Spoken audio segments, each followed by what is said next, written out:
Good evening, everybody. AJK College of Arts and Science, in association with English Literary Research Center, takes immense pleasure in welcoming you all for this second day international conference on the topic Literature and its Impact on Women Empowerment. I now request I welcome our resource person, Mrs. T. Tamilroja, Assistant Professor, Department of English, Thanthai Hans Roever College, Perambalur. She has lots of interest on researching the graphic novels. Mrs. T. Tamilroja has also having wonderful skills of writing research articles. It is a privilege and pleasure to have you with us, ma'am. Thank you for accepting our invitation for this event. Now I request Mrs. Tamilroja to proceed on this topic. Thank you, ma'am, for this wonderful introduction. So, good evening, esteemed professors, research scholars, and students who are listening to this conference. And we are in the second day of the 6-day international conference on literature and its impact on women empowerment. So, the topic I have chosen today is from ancient to present age, the journey of women towards empowerment. So, speaking of women, something that strikes our mind first is the term or the word feminism. So, when we speak of the word feminism, even the concept called feminism is misunderstood both by men as well as women, because there's a widespread phenomena that people used to think that women's rights or feminism is something that is related only to women, and people used to think that feminism is waging war against men and dominating over men. So this is a thought that is prevailing everywhere. In order to break this, women must gain education first. So without a second thought, breaking our culture, our custom and tradition doesn't mean that a woman is empowering, or it doesn't mean that a women have gained freedom. So to understand what is being a woman, first one should understand what is being human. So we'll move to the slide.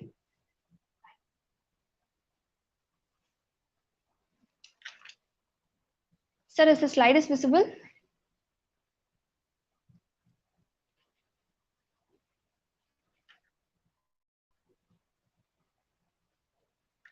Ma'am, is the slide visible?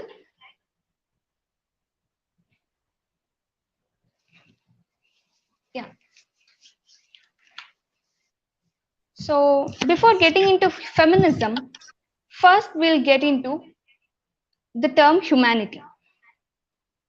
So women are the part of men, and they are not an alien, and they are not the subspecies of humanism. If humanity is not protected, then how can we expect ourselves to understand feminism and what is meant by femininity? In the past, men were left alone in amphitheaters only to be killed and eaten by hungry animals. This is a concept which was used, which took part in ancient Greece. Even in Rome, we can see that men were forced to sell their children and wives in order to make themselves live. In order to gain money, they used to do this. And we humans have created a concept called untouchability. So untouchability is a concept created by humans for themselves in order to treat humans like animals. So where has humanity gone? All these factors served as impediments to humanity, and now humanity was handicapped. So the conception that Men are higher than women is deeply imbibed in human hearts. Neither women nor men cared about this unbalanced state in the society. So there is no equilibrium, there is no stability between men and human. Men is on the one side, they are at the upper level, and female women are on the other side and they are downtrodden to earth sometimes. Not always, sometimes. So we don't permission to breathe. We have freedom to do so. In the same manner, we need freedom to gain knowledge, to work according to our will and our own energy. If these basic rights are forbidden, not only for women but also for men under slavery. So the difference between them, the difference between men and women being treated as slaves is women are the lowest of the lower caste and she is nothing in the nothingness. That's how we can define the state of women. So, coming to women's rights, if we don't realize our potentiality, if we don't realize where we should have been, if we don't realize the groove we are in, until then we cannot come out of it and we will not have the ability to grow. Socrates says one should know oneself. We should know ourselves in order to bring ourselves out or bring out our talents. For example, a gar, which means a wild ox, has guts to oppose a majestic lion. So, only when we know our strength, we can oppose anything that comes in our lives. We can overcome any hurdles that comes on our way.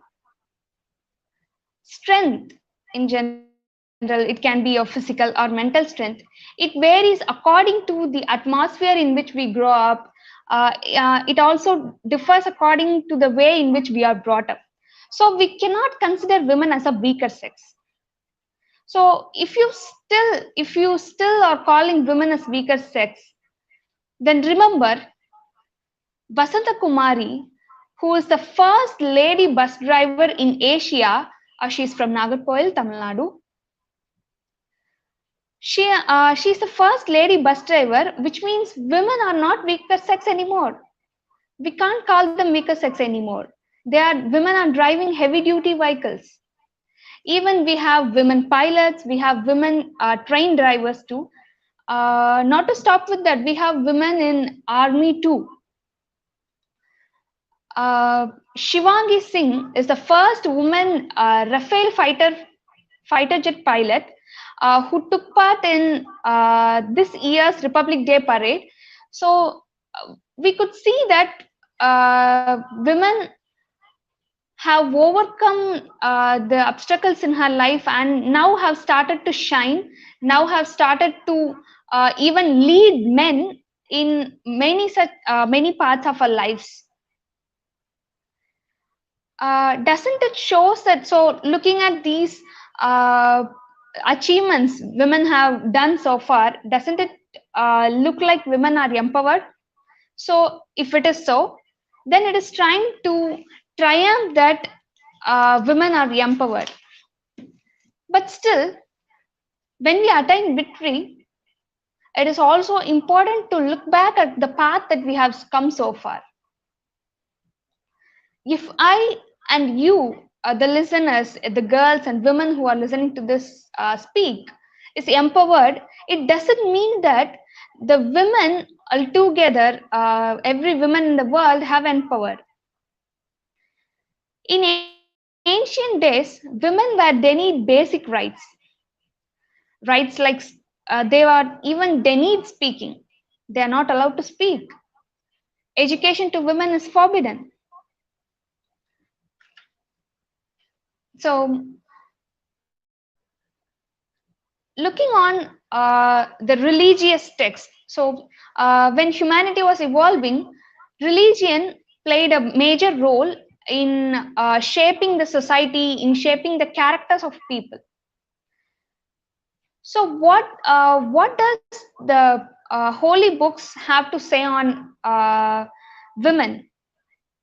So how they saw women, what they told, what they have said, what the holy books have said on women, or what are their views on women is mostly all the holy bibles. It doesn't matter whether it is a holy book belonging to a Hinduism or Christianity or Islamic, anything it can be. But mostly all these holy scriptures suppress the women in a way or other. It doesn't mean that the religious scripts entirely put down women altogether, but in several situations, in a few cases, they put down women. It shows the male dominated minds. It shows the ones who have written the holy books might be probably men, and what they must have thought is the only way to keep women suppressed, or the way to make women to hear them or to obey them, is by telling that the religion wants them or needs them to do certain things. So in chapter 2 of Timothy, verse 11 and 12 says, let a woman learn quietly with all submissiveness. I do not permit a woman to teach or to exercise authority over a man, rather, she is to remain quiet. So, look at this. Let a woman learn quietly with all submissiveness. So, what a woman should do? A woman should learn, but how? She should learn very humbly and obediently. She should learn from her husband, but she should not exercise an authority over man, which means she cannot order or command man.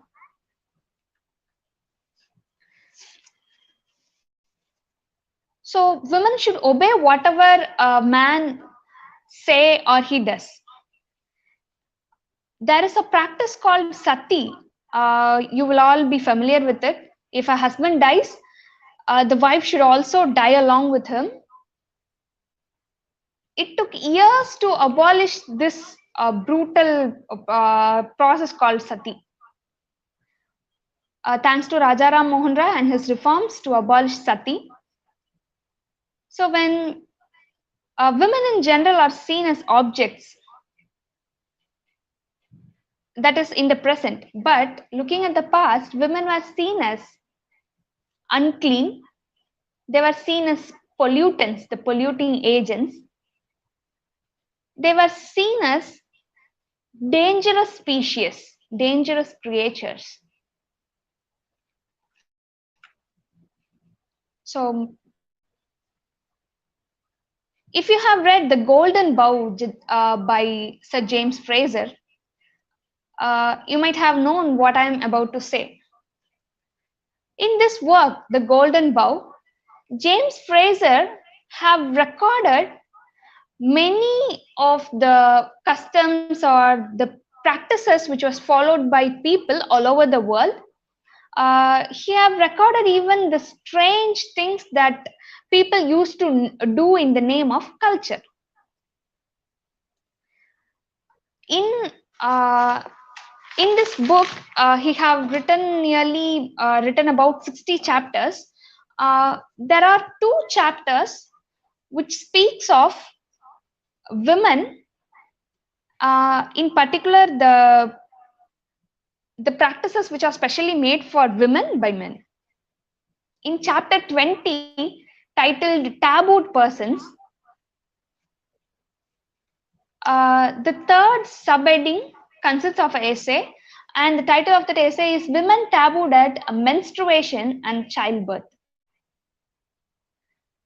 In Australia, when women are menstruating, they are not allowed to touch anything that men uses, and also she should not walk on the path that where men frequent. Frazer also records in his book that in Costa Rica, Women should eat in banana leaves and drinks in a separate cup when they are menstruating. And there was a strange belief that if anyone drank out of the cup which the menstruating woman uses, the man will die immediately. And then, if a woman gave birth to a child, the cases are worse when compared to the women who are menstruating. After giving birth to a child, women will be put into quarantine. She will not be touched by, she will not even be seen by her own family, even her husband. They believe that the woman who gave birth to a child will infect a person through her touch or even by her sight. So another example is that James Frazer records that in Yaraikama tribe of Cape York Peninsula in northern Queensland, girls who have attained puberty should not see the sunset. The reason is if they see the sun while it is setting, then their nose will get diseased. This is what they used to believe. And the another belief by them is that if girls at puberty looks at sky, then rain will fall immediately, which will cause damage, which will cause severe damage to their place, the locality where they are living. In another case, I would like to quote from Frazer: menstruous women are the cause of many misfortunes. Their shadow causes flowers to wither and trees to perish. It even arrests the movements of serpents. If one of them mounts a horse, the animal might die or at least be disabled for a long time. Look at how people looked at women. If a woman menstruates, does it mean that she have committed a crime or she have done a sin? No, it is nature. But women or men in general are not ready to accept the fact. Even women are not ready to accept the fact, because when a menstruating woman was separated from her family, this was followed strictly, or this was overseen strictly by the women of their own family, which means the elderly ladies of the particular family. So these kinds of portrayal of women made men to think that women are dangerous creatures. So in this way, women were mostly seen as a fearful creature, like a ghost or a devilish thing. So this took so many years these practices took so many years to be eradicated. We now have, since education have come up and most of the women are educated, these practices were reduced visibly, but still this practice continues even uh, in nations like India. The tribal people who are totally cut off from the city side, who are cut off from what we living in today, the computer era, they still used to follow these customs. They are still following the things called, they are still practicing the things called sati, or separating or secluding a woman when they are menstruating, when they are given birth to child. These things are still happening, and it is evident. It is not recorded mostly, but it is still happening. So when these things, when the harassments against women or these seclusions of women were continuing, in 1979, UN General Assembly has passed an international bill, Convention on the Elimination of All Forms of Discrimination Against Women. So this is an international treaty, which was adopted by the United Nations General Assembly, and more than 150 countries have agreed with it. Uh, they decided in this, according to this act, it was accepted by the member nations of the UN General Assembly that they will stop non-discrimination against women, the sex stereotypes, sex trafficking, and they have also promised to give education to women, to give them employment, to look after their health, and most importantly, to give education to the rural women, creating awareness among them. So only after these laws were passed, women were started to come out of the practices which were being practiced by the people so far from the ancient age.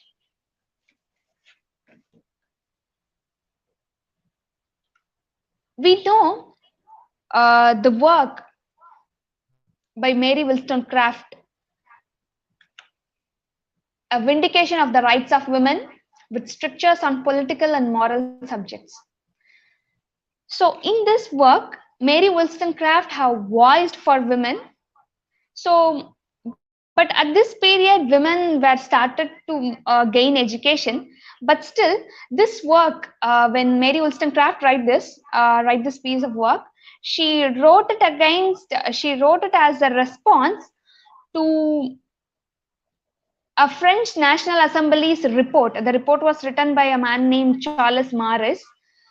In a report which he submitted to the French National Assembly in 1791, he written that women should receive only domestic education, which is very basic, and not anything else, and not which means they are not allowed to gain a wide range of education. They to stop them from thinking broadly. So Mary Wollstonecraft wrote this work as a response to that French report, French government's report, actually. So Wollstonecraft argued in this work that women should receive education, and the education that she receives should match to her position in the society. She argues that women are also human beings, and they deserve the same fundamental right as men do. Treating women as mere ornaments or as property of men will shake the moral foundation of the society she warned. So this is what she have warned in this work. So after this work, we know that women have gained the right to vote. So that was considered as a first basic right, since it plays a most important role in selecting a nation, in giving her part, or providing her knowledge to the nation, because she has the ability to select her own leader by electing. So after these,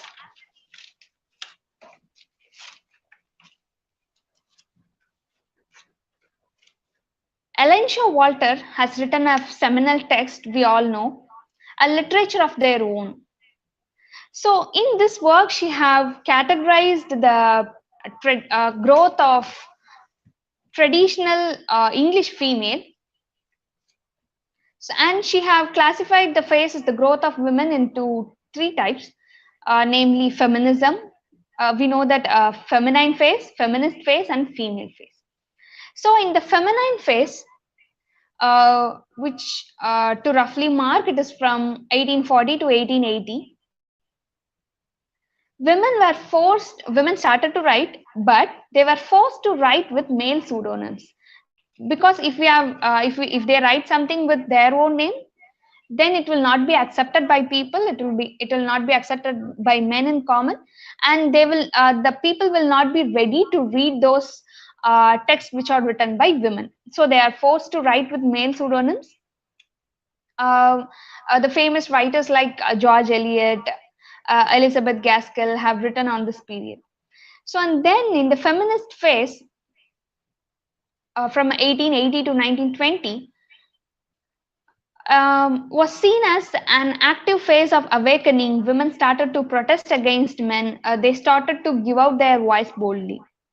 In the third phase, in female phase, the female phase is seen as the final realization that the women realized that woman should have a room of one's own in order to express herself. And it was also seen as that a woman must stop imitating the male writing. Only then she can bring out her true self.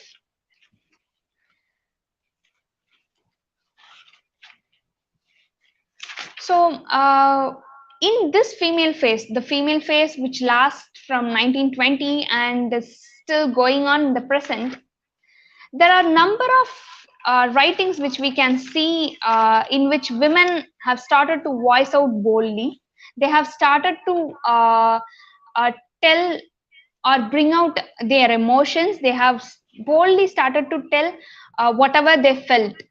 They were not anymore afraid of the male dominated society. They were not anymore afraid of what people will think or what people will speak of their writings. So for an instance, I'll quote a few lines from Margaret Atwood's Circle Game. Atwood, in her poem Circle Game, the line goes as if, I remember that you said in your childhood you were a tracer of maps, moving a pen or a forefinger over the courses of the rivers, the different colors that mark the rise of mountains, a memorizer of names. So now you trace me like a country's boundary or a strange new wrinkle, your own well known skin, and I am fixed stuck down on the outspread map of this room of your own. So here, Atwood, through these lines, tells that women are treated as mere objects. She openly tells that a man used to treat women like a map. He just used to trace her, and the object he looked at women as an object which is more it is more like a non-living thing. He doesn't respond to women like he doesn't even look at women like she's a human being or she's a living object. And next, a quote from Sylvia Plath. Sylvia Plath's daddy, in that poem, Sylvia Plath speaks about her father as well as her husband. While speaking about her father, she tells, you do not know any more, Black Shoe, in which I have lived like a foot for 30 years, poor and white, barely daring to breathe. So she tells, when she is living with her family, her father and mother, but she was not able to speak up even to her father. She we can one can see how Sylvia Plath must have felt through these lines. She tells that she was barely daring to breathe. And there is another line which tells that I never could talk to you, the tongue stuck in my jaw. Out of fear, a girl child was in out of fear. She was not even allowed to speak up for herself to her father. And this is worse when it comes to her husband too. Uh, in the same poem, when she speaks about her husband, she tells, I made a model of you, a man in black with a main camp look, and a love of the rack and the screw, and I said, I do, I do. So she says, when she was a young girl, she was a child, she was not able to open up or speak frankly to her father.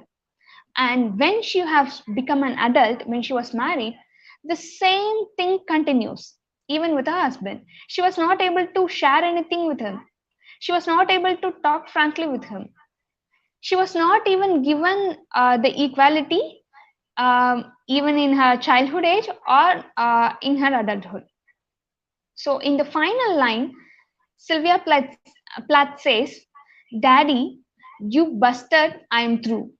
So Plath has got the guts to call her own father as busted.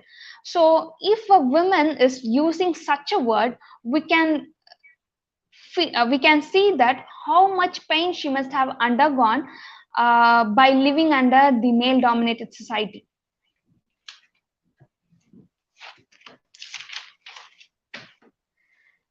In The Laugh of the Medusa by Helen Sixu, Helen writes in it, "Women's imagination is inexhaustible like music, painting, writing.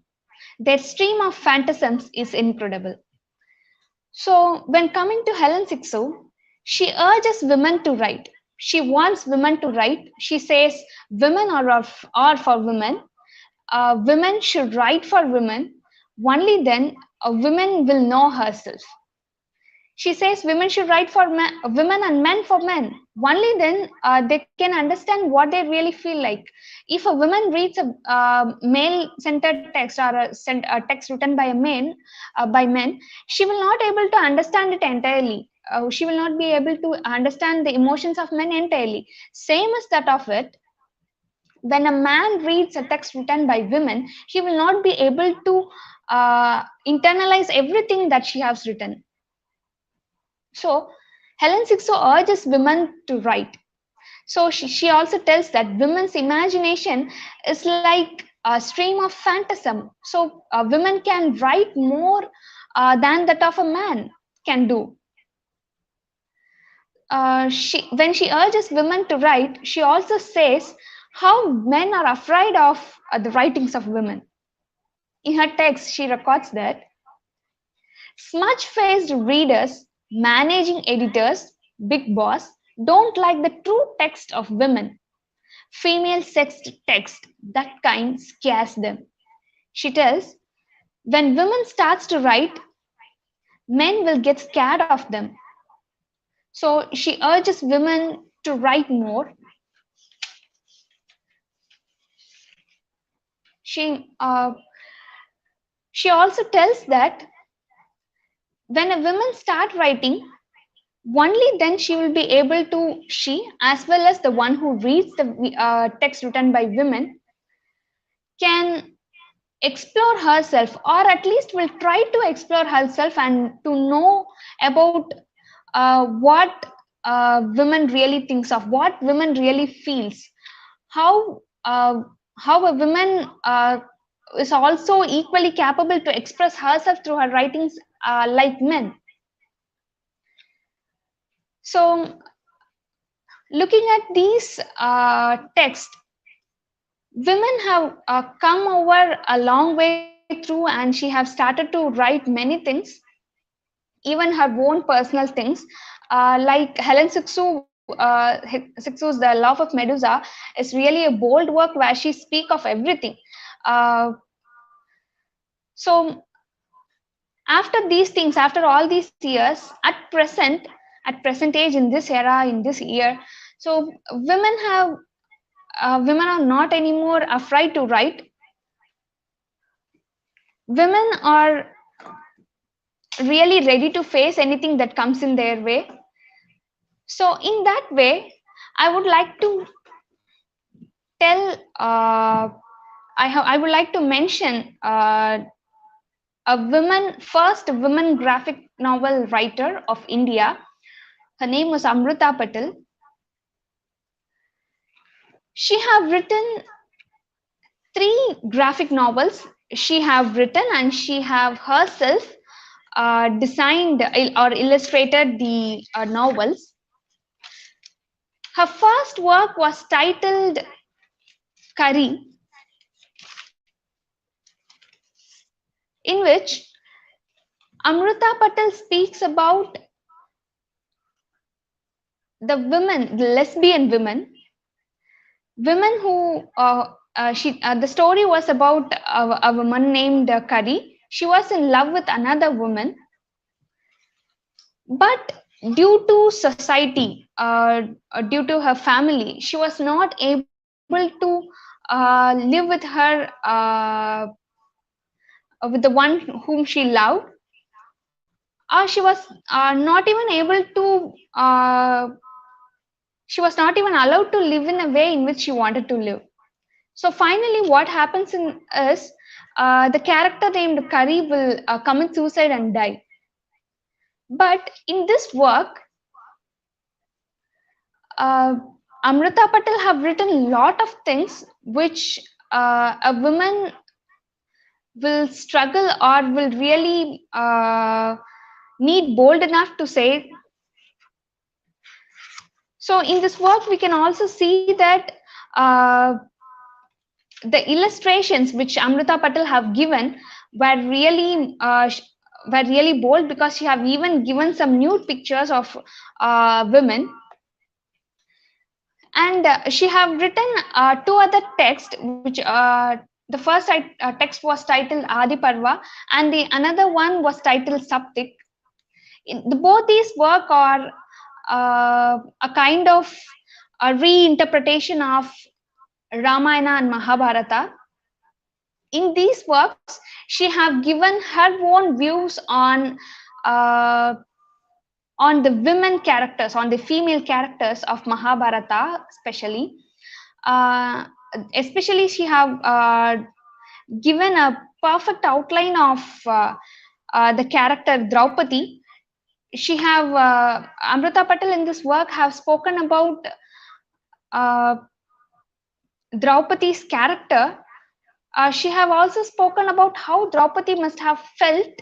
Amrita brings out the feelings that a woman must have felt when she was undergoing so much of uh, so much of trials in the society, since Draupadi was married to 5 men, and when the men last her in a game of gambling, she tells out how a woman must have felt when she was being undressed in a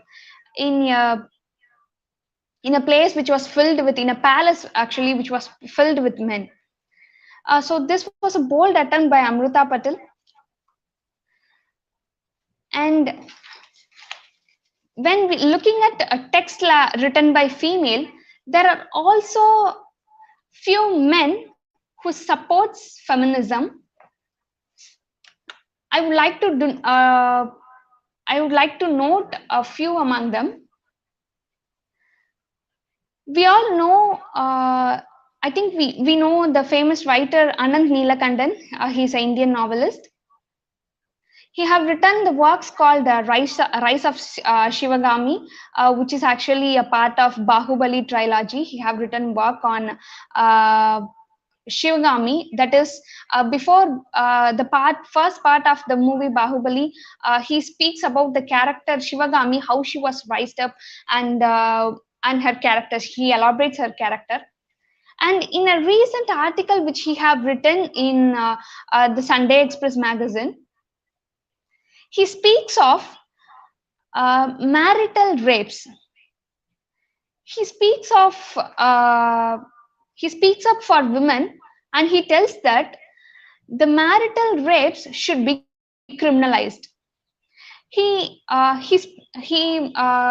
voices out for women. He tells that when most of the marriages in India are arranged marriage, women are forced to marry the one who was shown by their parents.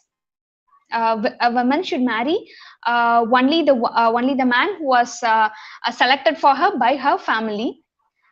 So if the marriage happens, so it doesn't mean that her life can be led in a way that a man wants her to do. So Anant Neelakantan, in support of women, have written an article entitled "Criminalizing Marital Rapes." So if a man rapes a woman with after a marriage, it is not considered as a criminal act. So but this have been criminalized in some of the nations, and he insists that this should be, the marital rape should be criminalized in India too. Then Khalil Gibran, in his work The Prophet, tells about how women should be treated, or how a man and women should behave in their marriage life. He says, love one another, but make not a bond of love. Let it rather be a moving sea between the shores of your souls. Fill each other's cup, but drink not from one cup. Give one another your bread, but eat from the same loaf. Sing and dance together and be joyous, but let each one of you be alone. Even as the strings of a lute are alone, though they quiver with the same music. So, through these lines, Khalil Gibran gives a piece of advice to the married couples.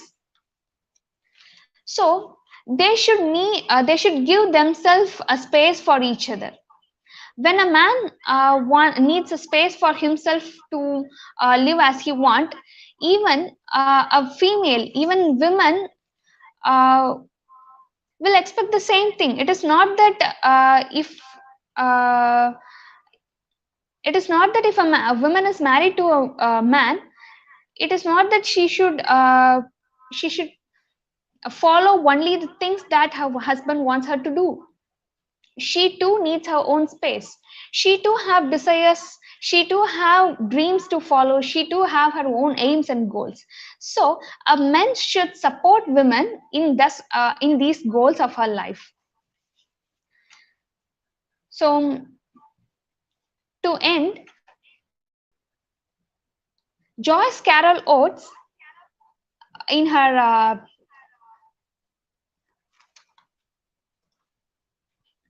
work titled Where Have You Going, Where Have You Been, she says, it is where we go and what we do when we get there, and tells us who we really are. So it doesn't matter what way we are traveling, or in what way we are reaching a height, or the place that we have aimed for, but what we really are, what is our own capability, matters a lot.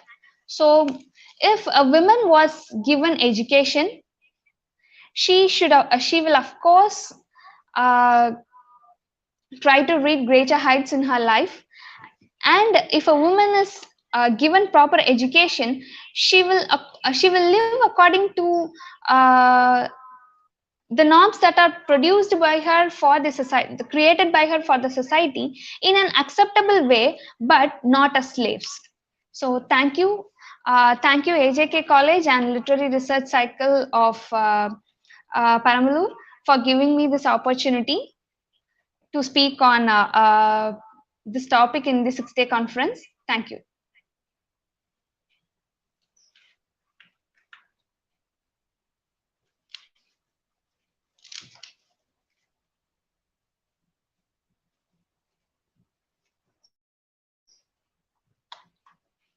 Ma'am?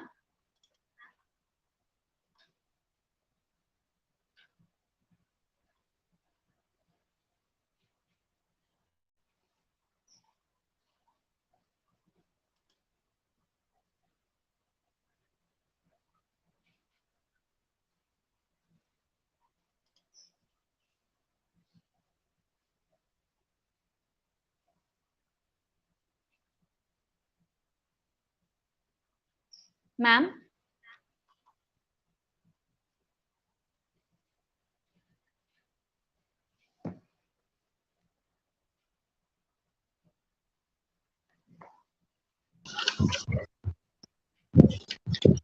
Hello, ma'am. Am I audible? Yes, ma'am. Okay, I'm so sorry because we had some network issues here. Sorry for it. Okay, ma'am. Okay, ma'am. Okay, thank you so much, ma'am, for this inspiring speech about a journey of women towards empowerment. It was really nice. By this, let's wind up today's section, and we'll meet you tomorrow at 4 p.m. for the Day 3 International Conference. Thank you so much, ma'am. Thank you, ma'am.